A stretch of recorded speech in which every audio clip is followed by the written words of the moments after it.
yan naman yung mga i-mind nyo pa, no? Hindi lang kayo swerte sa pera, mga kapiksi, pero swerte din kayo sa love and relationship nyo, guys, okay?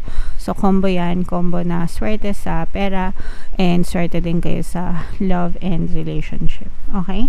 So, i-mind nyo yan, guys, mind combong swerte. Mind swerte sa pera, mind swerte sa relasyon, okay?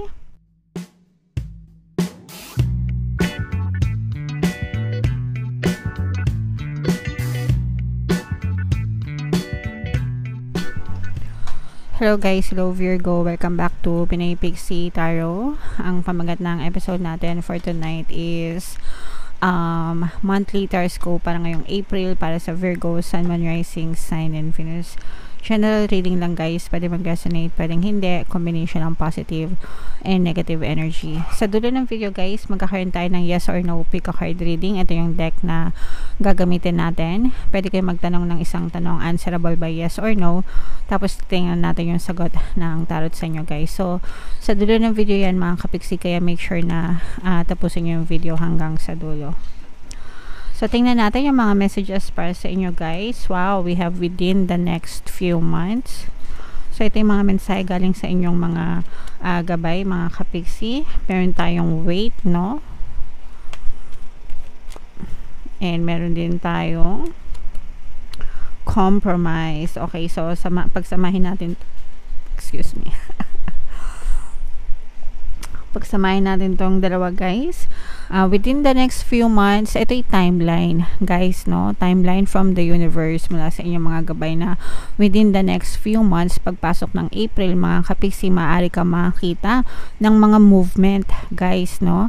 Sa mga bagay na hinihiling mo, sa mga bagay na pinagdadasal mo, basta mag-antay ka lang, dadating din yon. Huwag ka masyadong maatat mga kapiksi, okay? So, i-claim nyo na yan guys, no? At saka maging ready na kayo, maging receptive kayo guys.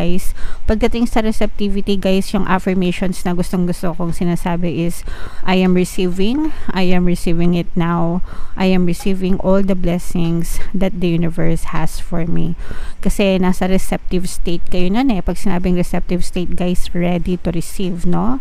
So, palagi nyo lang sabihin yan. I-comment nyo na rin guys sa baba, no? Kabisaduhin nyo, tapos i-comment nyo sa comment section, and then palagi nyong sabihin sa sarili nyo guys.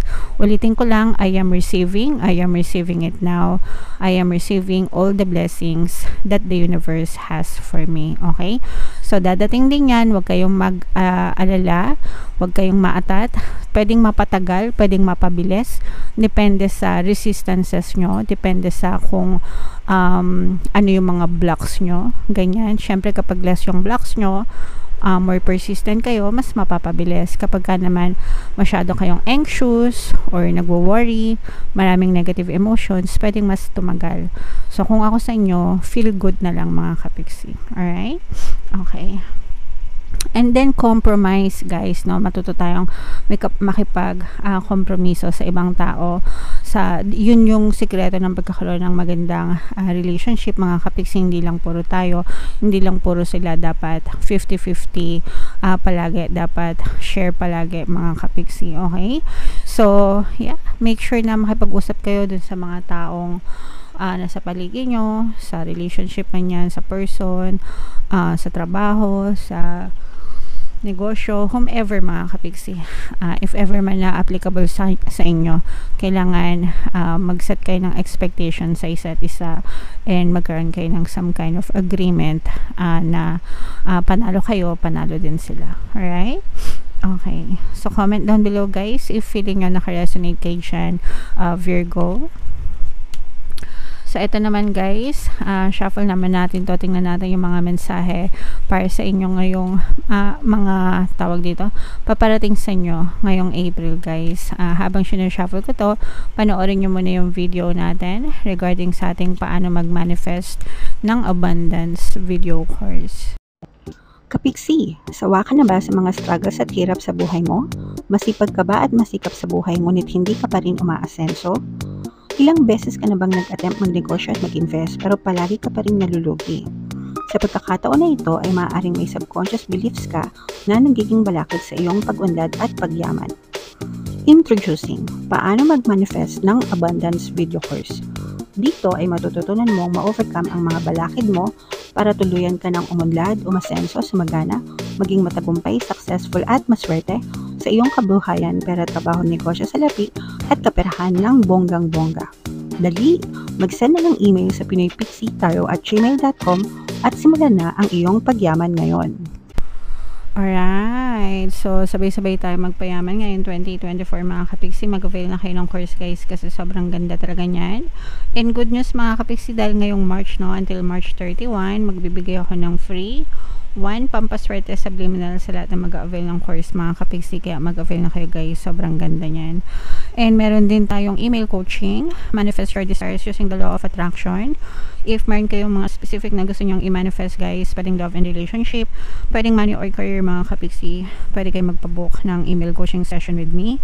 Mag-send lang kayo guys ng email sa pinoypixie@gmail.com. So, Virgo guys, kayo ay na-represent ng King of Pens sa ating spread.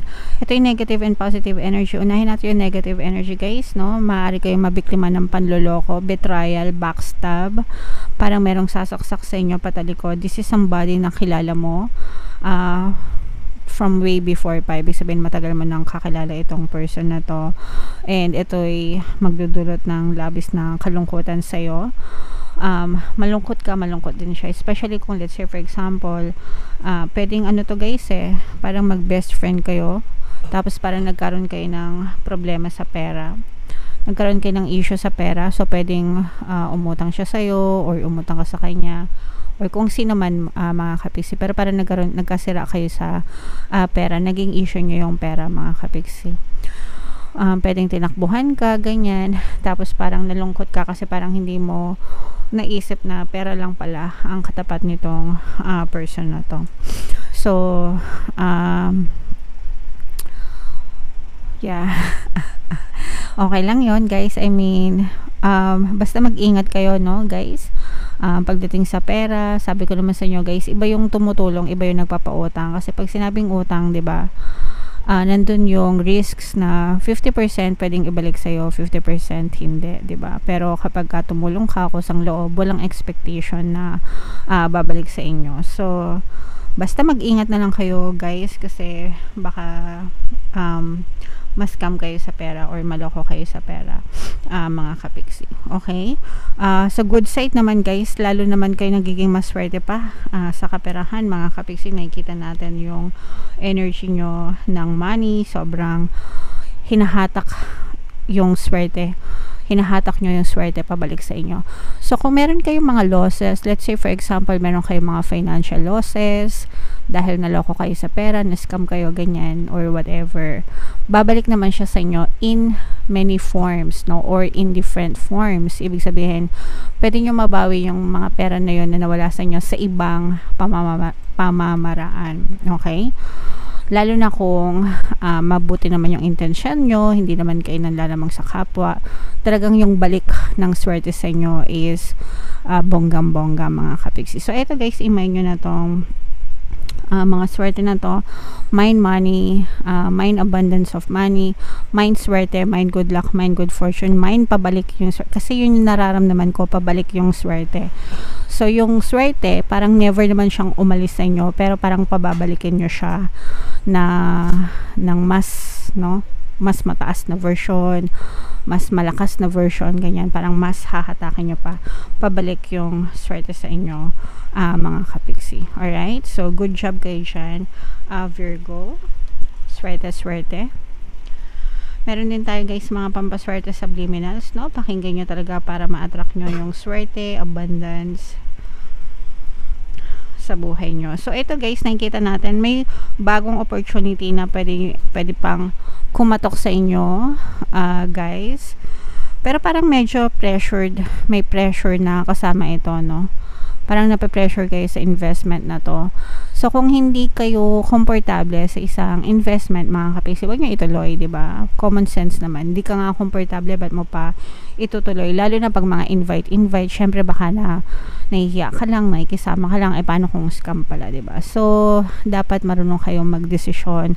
Pag hindi. Pag hindi kayo komportable, hindi. Pag ayaw nyo. Huwag kayong mahiya sa kanila na nakakaya kasi kaya kayo humihindi, no? So, wag ganun. Dapat alam nyo kung ano yung gusto nyo, kung ano yung makakabuti para sa inyo. Alright? Aside from that, guys, masaya naman yung ano nyo, yung love department nyo, mga kapiksi, no, sa romansa, sa inyong partner o specific person. Parang feeling ko nga parang spoiled na spoiled, no? Parang nararamdaman nyo or pinaparamdam sa inyo ng partner nyo yung love and security, and parang binibaby kayo or ini-spoil kayo nitong person mo, nitong yung iba sa inyo, guys, parang feeling ko meron din kayo celebration ng baka anniversary nyo or monthsary nyo, ganyan. So, kaya parang pwede kayong makatanggap ng gifts or regalo. Parang yun, parang binibaby kayo ng person mo, or parang feeling mo ini-spoil kayo ng person mo. So, maganda yung love department nyo, mga kapiksi. Kaya yan naman yung mga i-mind nyo pa, no? Hindi lang kayo swerte sa pera, mga kapiksi, pero swerte din kayo sa love and relationship nyo, guys. Okay? So, combo na swerte sa pera and swerte din kayo sa love and relationship. Okay? So, i-mind nyo yan, guys. Mind combong swerte. Mind swerte sa pera, mind swerte sa relasyon. Okay? So, tingnan natin, mga kapiksi, yung ito na yung yes or no question natin. So, shuffle ko to. Habang sinashuffle ko to, guys, isipin nyo yung tanong nyo sa isip nyo, yung gusto nyo malaman for April. Isang tanong lang, guys, answerable by yes or no. And habang sinashuffle ko to, guys, no, na remind ko lang kayo na meron tayong exclusive membership program dito sa ating channel. I-click nyo lang yung join button dito sa baba ng video, mga kapiksi, o kaya naman dito sa taas ilalagay natin yung link. Kapag member na kayo, magkakaroon kayo ng access sa mga exclusive videos natin regarding manifestation using the power of your subconscious mind and law of attraction. So, yeah. So, ito na, guys. Hinga ng malalim. Tapos, itanong nyo yung tanong nyo.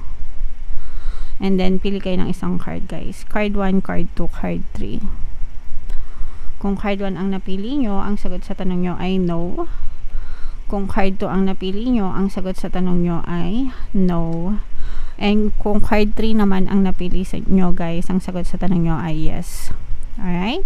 So, comment down below, Virgo, if feeling nyo nakaresonate kayo, guys, ay yung mga pinapamind ko sa inyo, guys, na mga swerte sa pera, sa relasyon, yan. I-mind nyo na yan sa comment section. Ito yung ating mga pampaswerte subliminal, guys. Pakinggan nyo para talaga maging maswerte kayo ngayon 2024. And ito naman yung ating success stories ng paano mag-manifest ng abundance video course. Click here to subscribe, guys, and click here to join our membership program. Thank you for liking, sharing, and subscribing, and see you again next time. I love you all. Have a nice day. Bye-bye.